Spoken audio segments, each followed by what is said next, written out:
Hey everyone, and welcome to day 9 of my 12 days of anime videos. Today I'm going to be showing off my top 10 favorite covers of manga that were released in 2018.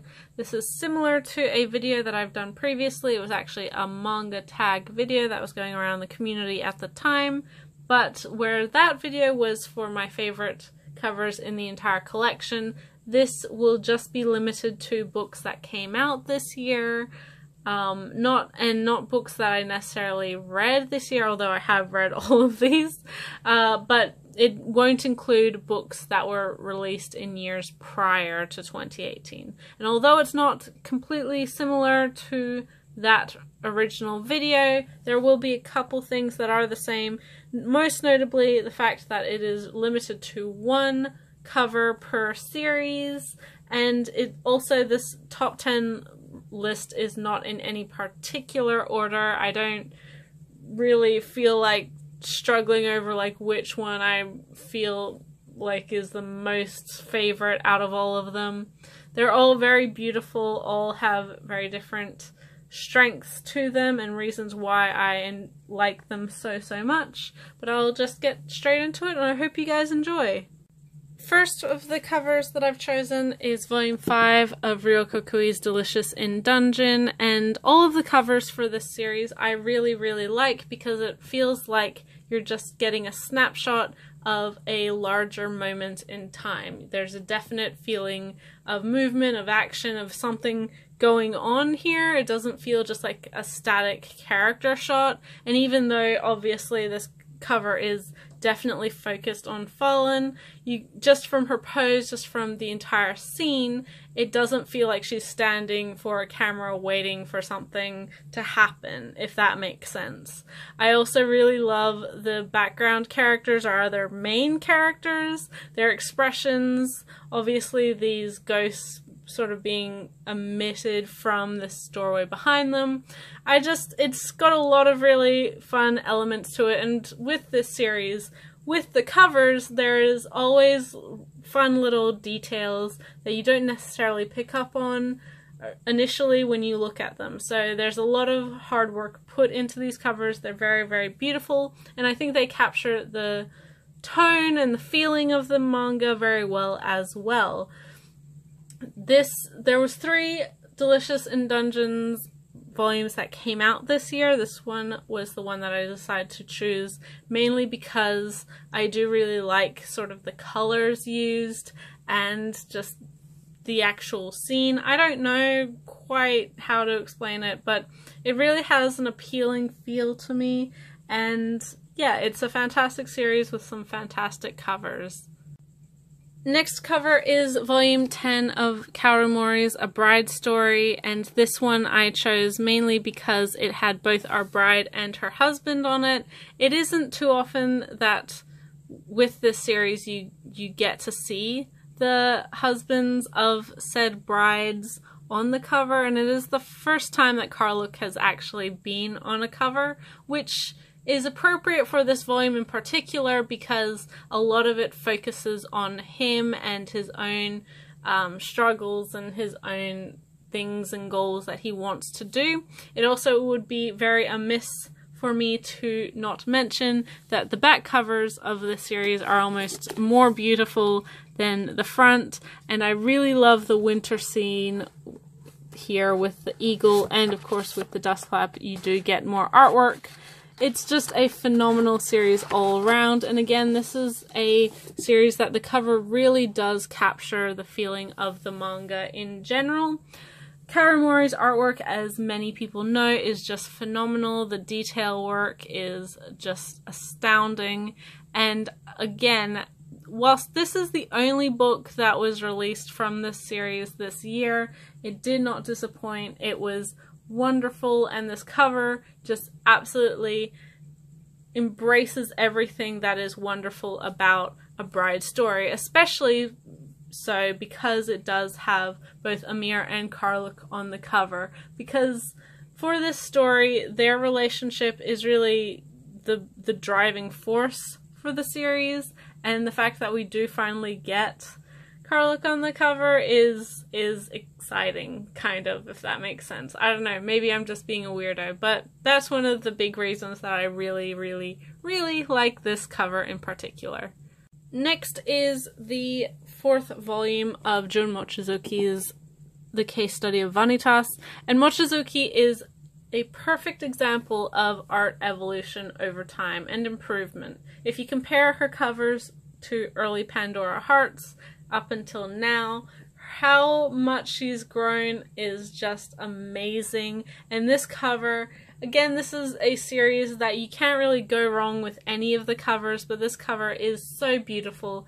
I adore the bright blue and the pinks and the yellows. Just the choice and combination of colors is just done so well, whilst the way she does color, the way she does illustrate, lends this lightness, although it is so vibrant.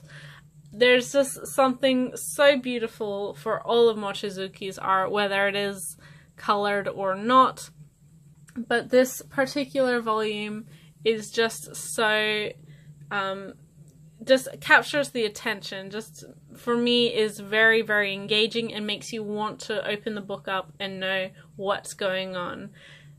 You say never to, you know, judge a book by its cover, and whilst that's true, obviously manga, a lot of hard work goes into this series. It is definitely an art-focused medium. And when you have a strong cover like Vanitas always does, it's just a pleasure to be able to own such a beautiful book and enjoy such a beautiful book. Sort of from the opposite side of the spectrum of Vanitas, we have volume 8 of Requiem of the Rose King by Aya Kano, and this volume, as you can probably tell, is almost done completely in monochromatic colors, very black and white and grey, aside from the violet of the eyes and the lips. And this is, again, a series that had a couple volumes come out this year. Both volume 8 and 9 are stunning, but I chose 8 because it is so subdued but just enticing and beautiful, and it doesn't need to have the brightness of colors to draw the attention. And that's not to say that the other colors or the other covers are any less effective because they are so colorful. They are just gorgeous. I adore Kano's artwork, but this volume in particular is just so lovely, so wonderful. And when I initially saw it, when this book was being solicited online and obviously put up for order, it just captured my attention right away. And if I wasn't already collecting this series, I feel that this cover would definitely make me want to try the series and see what it's all about. Just phenomenal. Being able to use just such a muted palette with such skill is just amazing. Next is volume 4 of The Girl from the Other Side by Nagabe, and this volume, or this cover in particular, as with all of the covers from this series, I chose because of the atmosphere. And I know that that's a little bit of a unquantifiable thing to be judging art on, but I really, really love covers that can, as I said with the Delicious in Dungeon cover, really capture a scene, gives you an in-look into a moment in time with these characters. And Girl from the Other Side, the manga itself as well, is just so good at doing this. It has this really lovely, enticing atmosphere, this real warmth, and despite the dark colors of this series, it really draws you in and gives you this sense of comfort. And I really, really think that this cover in particular, I don't know, just something about the lighting of all of the little pieces and parts of it is just done so well. But just, again, another series that always has some amazing artwork on its cover. Another volume that really uses its atmosphere to capture the attention is I Hear the Sunspot by Yuki Fumino. This is volume 1 of Limit, but actually the 3rd volume of the series overall. And Fumino, the covers for this series are gorgeous, absolutely beautiful. But this volume in particular, I really, really love the color choice. I'm a big fan of blues and purples and very cool tones. I love the dusky feel of this cover, and you, again, really feel like you're in the moment with the characters. You feel like you're on this rooftop with our protagonists, and you can almost feel like the midsummer or nighttime breeze. It's just so amazing, and how effective just a simple piece of artwork like this, which is just a cityscape with some characters on a rooftop, can capture that sort of feeling and evoke those sorts of emotions and those sorts of responses. This is a fantastic series anyway, one that is definitely helped by its covers, because in my opinion a lot of times BL can be a little bit deceptive when it comes to covers versus the artwork inside, and I'm not necessarily a fan of like traditional BL covers anyway either, so the fact that this does have such a effective cover really, really is wonderful and appeals to me a lot. But beautiful, beautiful cover for a beautiful series, and one that really makes you feel like you're in the moment with them. Next is Land of the Lustrous Volume 7 by Haruko Ichikawa, and this volume, or this cover more so than anything, really symbolizes a shift in the story and really gives credence to what the story has become from the beginning, more so than any of the other volumes that I've shown off.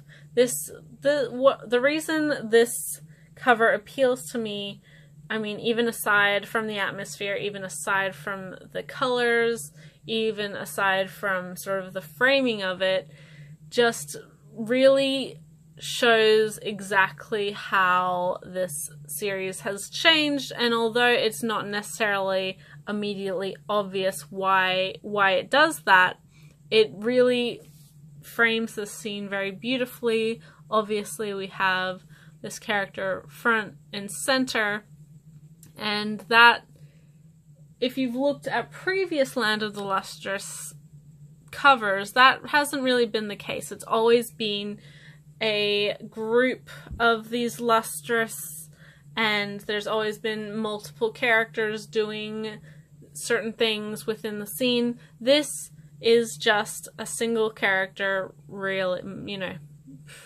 with the background and all of this stuff that is very symbolic, obviously has some greater meaning, but it's not immediately obvious for those who don't necessarily know.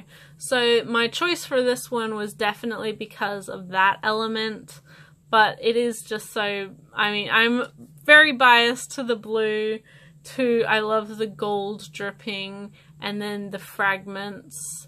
It's just so wonderful. And the covers, again, you can't really go wrong with any of the covers from this series, but this one definitely pops to the front of my mind as one that I absolutely adore. Next we have volume 22 of Natsume's Book of Friends by Yuki Midorikawa, and this cover is definitely chosen on atmosphere. It's definitely chosen on how beautiful the blues are. We have Madara and of course Natsume right at the front, but the real reason, like, again, this series has fantastic covers. We've gotten a few this year. This one definitely is pushed to the front of my favorite covers for this series, even in general, because it actually is showing the return of a name, the act of returning a name from the titular Book of Friends, which is not something we've seen on the cover for this series before. We mainly see character shots, whether it be human or yokai, but this is really the series itself and its covers is very soothing. It's very lulls you into this sense of contentment, and you feel very refreshed after reading it.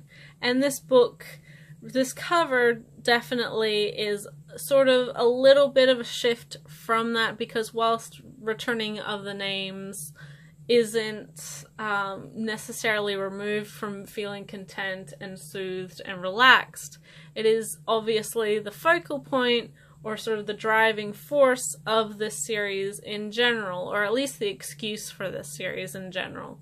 It's nice to just have this very beautiful scene. The moon in the background is gorgeous, and just the white fur, the vibrancy of the kimono, it's just so many things I adore, and that's why this obviously made my list for favorite covers of 2018.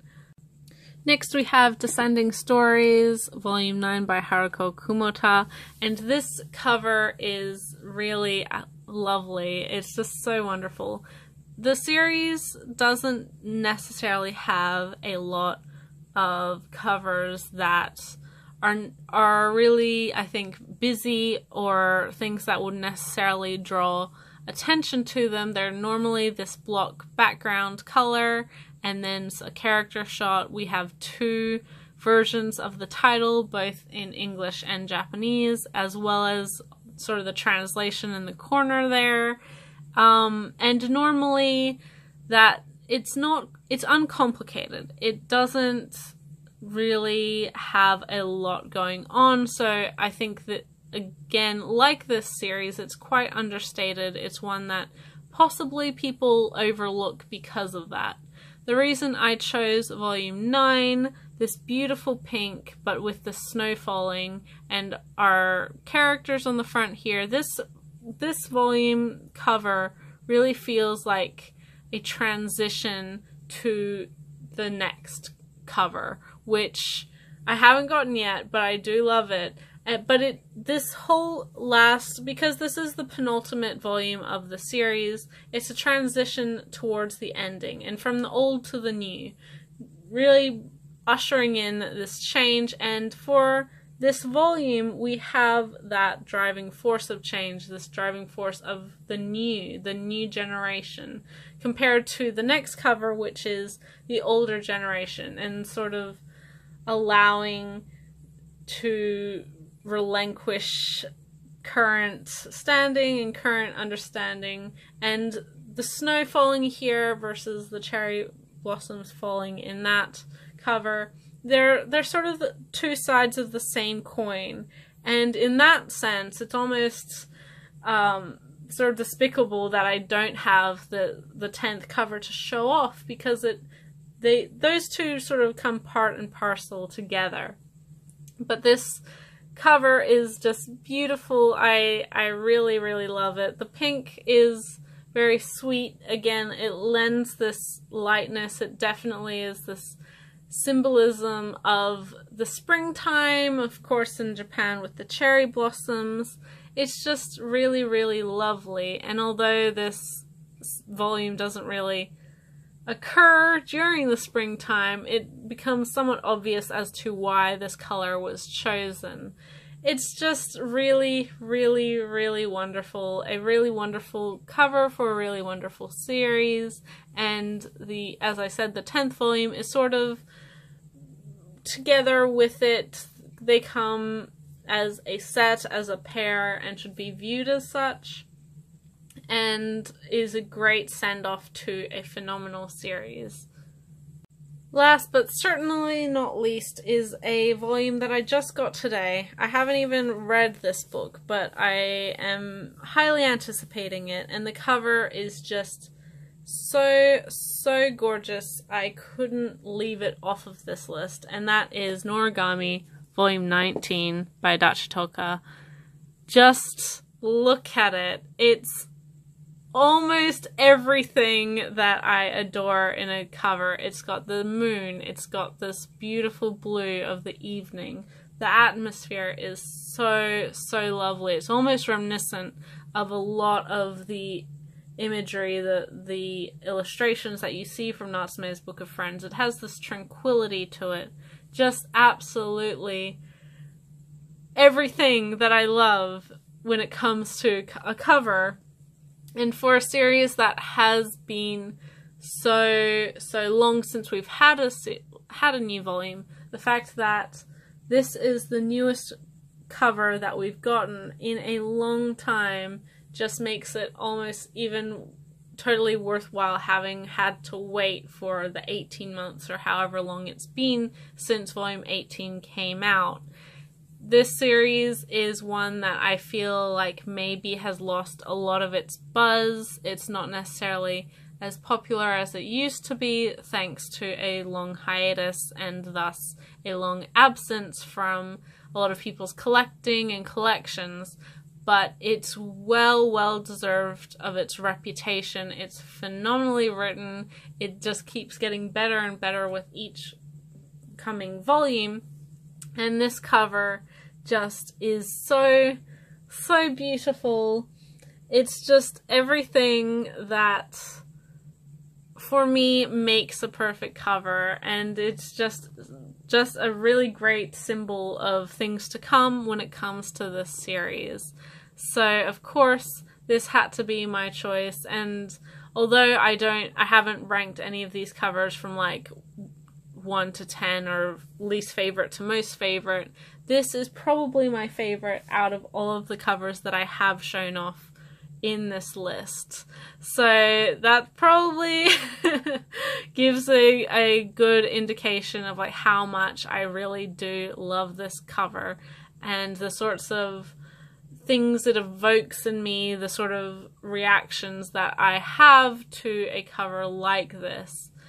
It's just wonderful, and I'm so happy as well to see the return of this show, or this series. So that has been my favorite top 10 covers of 2018. There's quite a few there, obviously 10 of them, but a lot of variety, although I think my reasonings for choosing them seem a little bit repetitive. I'm very easy to predict. I'm very boring when it comes to my tastes, and although these may not have been the covers that you would choose, or your reasonings for them were different, I hope that I made a relevant enough or strong enough argument for each of these covers and to why I chose them for this list. Let me know if you have either read these books or if you also own these books, if you agree with my opinions, if you look for something completely different when you're looking for favorites out of a bunch of covers, and what sorts of things appeal to you. I love reading your comments as always. Thank you so much for watching. I'm Simply G, and I'll catch you in the next video, guys. Bye till then.